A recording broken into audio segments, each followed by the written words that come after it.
Every year they project that 1 billion birds die from window strikes, or at least are injured by a window. It's because they can't perceive a window. They just don't see the same way we do.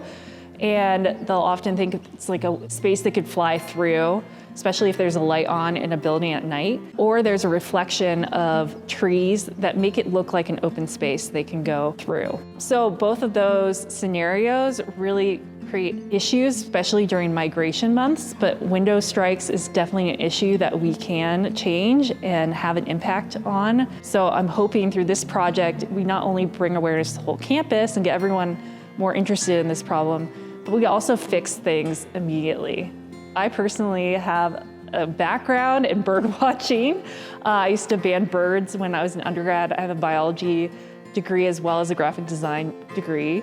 And so my inclination to involve science with art is like pretty synonymous with like what I do here.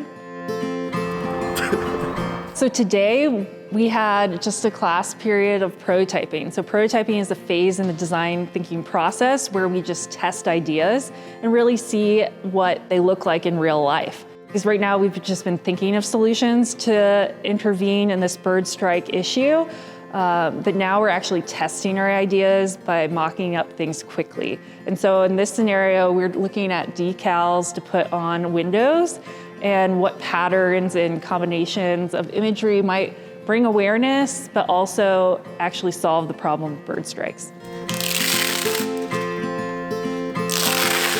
My experience working with Intermountain Bird Observatory, or IBO, has been amazing. They are so passionate about these birds. We even got to go out and experience what they do on a daily basis, which is tag and band birds and gather research about the birds that are migrating through Idaho.